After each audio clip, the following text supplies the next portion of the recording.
যুক্তরাজ্যে লস এঞ্জেলেসে ছড়িয়ে পড়া দাবানলে মৃতের সংখ্যা বেড়ে ১৬ জনে দাঁড়িয়েছে। ক্ষতিগ্রস্ত হয়েছে ১২,০০০-এর বেশি স্থাপনা।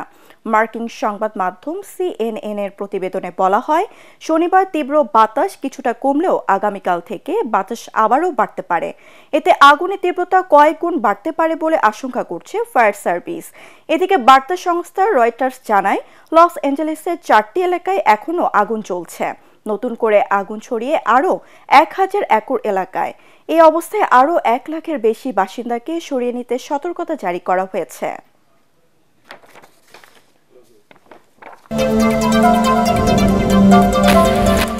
লন্ডনে চিকিৎসাধীন বিএনপি চেয়ারপারসন ও সাবেক প্রধানমন্ত্রী বেগম খালেদা জিয়ার শারীরিক অবস্থার উন্নতি হচ্ছে বলে জানিয়েছেন তার ব্যক্তিগত চিকিৎসক ও বিএনপির স্থায়ী কমিটির সদস্য ডাক্তার AZM জাহিদ হোসেন। শনিবার লন্ডন সময় বিকেল ৪টার দিকে তারেক রহমান তার স্ত্রীকে নিয়ে হাসপাতালে প্রবেশ করেন। হাসপাতালে ২ পুত্রবধূ ছাড়াও ৩ নাতনি সময় দিচ্ছেন। এছাড়া সার্বিক বিষয় দেখাশোনা করছেন তারেক রহমান নিজেই। আরও জানাচ্ছেন মুশফিকুর রহমান। ইংল্যান্ডের দ্য লন্ডন ক্লিনিকে মাকে দেখতে আসেন বিএনপির ভারপ্রাপ্ত চেয়ারম্যান তারেক রহমান, তার স্ত্রী ডাক্তার জুবাইদা রহমান ও কন্যা জাইমা রহমান। এছাড়া দেশনেত্রী বেগম খালেদা জিয়াকে নিয়মিত দেখতে আসেন ছোট ছেলে আরাফাত রহমান কোকোর স্ত্রী সৈয়দা শর্মিলা রহমান ও তার 2 মেয়ে জাহিয়া রহমান ও জাফিয়া রহমান। দীর্ঘদিন পরে তাদের যে ফ্যামিলির অর্থাৎ মানসিকভাবে ম্যাডামকে একটু সুস্থ থাকার যে পরিবেশ, সে অবস্থাটা সৃষ্টি হয়েছে। ছেলে এবং পুত্রবধূদের সেবা যত্নে হাসি খুশিভাবে চিকিৎসা নিচ্ছেন দেশনেত্রী বেগম খালেদা জিয়া, এমনটাই জানিয়েছেন তার ব্যক্তিগত চিকিৎসক ডাক্তার AZM জাহিদ হোসেন। বিএনপির চেয়ারপারসন পারিবারিক আবহে থাকার কারণে মানসিকভাবে আগের চেয়ে অনেকটা ভালো আছেন বলেও জানান তিনি।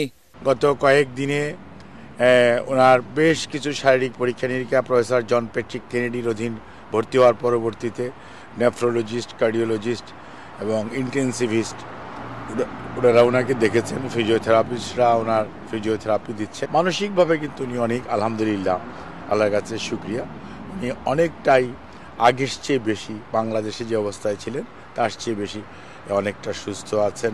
ডাক্তার জাহিদ হাসান বলেন, দ্রুত সুস্থতার লক্ষ্যে চিকিৎসায় কিছুটা পরিবর্তন এনেছেন চিকিৎসকরা। সোমবার নাগাদ বেগম জিয়ার চিকিৎসার বিষয়ে বিশেষ ডাক্তারদের মেডিকেল টিম বসতে পারে বলেও জানান তিনি। অনেক প্রতিবন্ধকতা পার হয়ে আজকে উনি লন্ডন ক্লিনিকে। মুশফিকুর রহমান, ATN বাংলা। সঠিক প্যাড আর সঠিক তথ্য দিয়ে এসব সামলে নিব এক হয়ে। Monalisa sanitary napkin. রাজধানীর তেজগাঁওয়ের ট্রাক স্টেশনে আগুনে পুড়ে গেছে একটি গ্যারেজ। ফায়ার সার্ভিসে 3টি ইউনিট ঘণ্টাখানেকের চেষ্টায় আগুন নিভিয়েছে। সকাল 8:05 দিকে আগুন লাগার খবর পায় ফায়ার সার্ভিস। পরে 8:10 ঘটনাস্থলে পৌঁছে আগুন নিয়ন্ত্রণে কাজ শুরু করে ফায়ার সার্ভিস। 3টি ইউনিট আধা ঘন্টা চেষ্টায় আগুন নিয়ন্ত্রণে আনে। ট্রাক স্টেশনের একটি গ্যারেজ থেকে আগুনের সূত্রপাত হয়। শর্ট সার্কিট থেকে আগুনের সূত্রপাত হয়েছে বলে প্রাথমিক ধারণা করছে ফায়ার সার্ভিস। এতে 5টি গাড়ি ও 12টি ওয়ার্কশপ ক্ষতিগ্রস্ত হয়েছে। সকাল 9টায় আগুন পুরোপুরি নিভেছে বলে জানায় ফায়ার সার্ভিস। তবে আগুন লাগার কারণ ও হতাহতের খবর জানা যায়নি। আনুমানিকভাবে ধারণা যাচ্ছে যে এখানে যে ইলেকট্রিকের লাইন ছিল, যে লাইনের যে ছিল, সেখান থেকে আমাদের শর্ট সার্কিট যেটাকে বলা যায়, সহজ থেকে আগুনটা লেগেছে। আর এখানে আমরা 3টে ইউনিটে কাজ করেছি। আনুমানিক 12টা মতন দোকান দেখেছি পুড়েছে এবং 5টা গাড়ি, এর ভিতরে 2টা কভার্ড ভ্যান গাড়ির যে কেবিন পুড়েছে, আর 3টার পিছনের যে দরজা আছে, দরজা সামান্য একটু করে পুড়েছে আর কি। যুক্তরাষ্ট্রের সিটি মিনিস্টার টিউলিপ সিদ্দিককে বরখাস্ত করতে প্রধানমন্ত্রী কিয়ার স্টারমারের প্রতি আহ্বান জানিয়েছেন দেশটির প্রধান বিরোধী দল কনজারভেটিভ পার্টির প্রধান ক্যামি ব্যাডেনচ।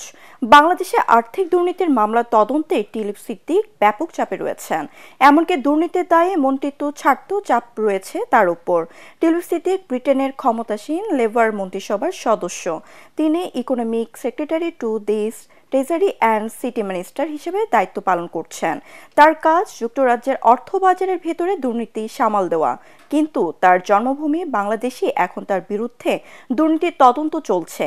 রূপপুর পারমাণবিক বিদ্যুৎ কেন্দ্র থেকে প্রায় 400 কোটি মার্কিন ডলার আত্মসাতের অভিযোগও রয়েছে টিউলিপ ও পরিবারের কয়েকজন সদস্যের বিরুদ্ধে। নাটোরে ট্রাক চাপায় উসমান আলী নামে এক ট্রাক্টর চালক নিহত হয়েছে। প্রত্যক্ষদর্শীরা জানান, সকালে নাটোর সদর উপজেলার হাগুরিয়া এলাকায় বালুবাহী একটি ট্রাক নিয়ন্ত্রণ হারিয়ে রাস্তার পাশে চায়ের দোকানের উপর উল্টে পড়ে। এ সময় সেখানে বসে চাও খাওয়া অবস্থায় বালুর নিচে চাপা পড়ে নিহত হন ট্রাক্টর চালক উসমান। পরে হাইওয়ে পুলিশ ও ফায়ার সার্ভিস কর্মীরা গিয়ে লাশ উদ্ধার করে।